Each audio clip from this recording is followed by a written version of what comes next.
Kadapa YSR press club లో జరిగిన round table సమావేశంలో శ్రీశైలం నుంచి నీటిని విడుదల చేయాలని, విద్యుత్ ఉత్పత్తిని తక్షణం నిలిపివేయాలని బి నారాయణ డిమాండ్ చేశారు. సమావేశంలో సిపిఐ ఎంఎల్ లిబరేషన్ జిల్లా కార్యదర్శి ఓబయ్య, పెంచలయ్య, ఆమ్ ఆద్మీ పార్టీ రాష్ట్ర నాయకులు డాక్టర్ శ్రీనివాసులు, ప్రజా హక్కుల పరిరక్షణ వేదిక జిల్లా కన్వీనర్ మధు, వైఎస్ఆర్సీపీ రాష్ట్ర సహాయ కార్యదర్శి బూసిపాటి కిషోర్, లోక్ సత్తా నాయకులు శ్రీకృష్ణ, వైఎస్ఆర్సీపీ డాక్టర్స్ విభాగం రాష్ట్ర కన్వీనర్ పెంచలయ్య, మాజీ ఎస్ఎఫ్ఐ జిల్లా నాయకులు పవన్, మాజీ సిపిఎం నగర కార్యదర్శి ప్రభాకర్ రెడ్డి, ఆర్టీసీ నాయకులు కృష్ణారెడ్డి తదితరులు పాల్గొన్నారు.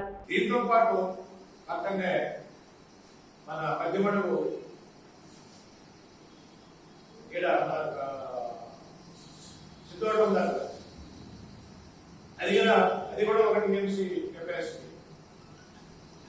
దాన్ని కూడా పూర్తి చేస్తే సామర్థ్యాన్ని పెంచి కడప నియోజకవర్గమే కాదు, దాదాపు రాజంపేట నియోజకవర్గంలో సమానికి పైగా నీళ్లు గ్రావిటీ ద్వారా ఎలాంటి ఇబ్బంది లేకుండా ఇవ్వచ్చు. అదే కాకుండా దీనికి రెండు ఖర్చులు అవసరం ఉండదు. పైప్ లైన్లు పెట్టే ఖర్చే దీనికి పెడుతుంది. పైప్ లైన్ పెట్టే ఖర్చే దానికి పెడితే దానికి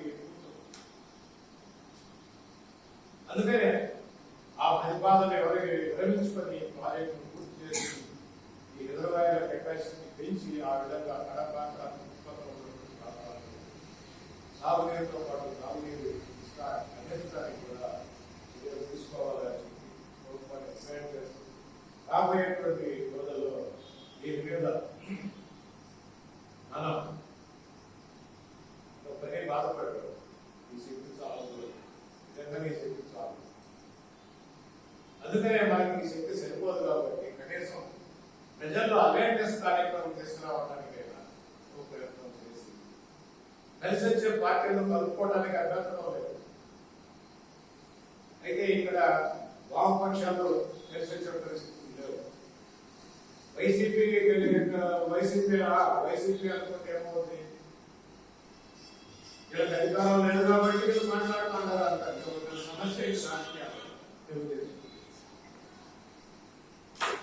తెలుగుదేశం ఎందుకంటే తెలుగుదేశం అధికారాన్ని కోల్పోయినప్పుడు, వైసీపీ అధికారంలో ఉన్నప్పుడు కూడా మేము తెలుగుదేశంతో కలిసి చాలా ఉద్యమాలు చేశాం.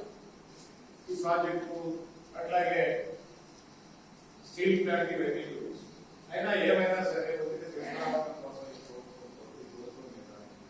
మేము చర్చించి రాబోయేటువంటి ముఖ్యంగా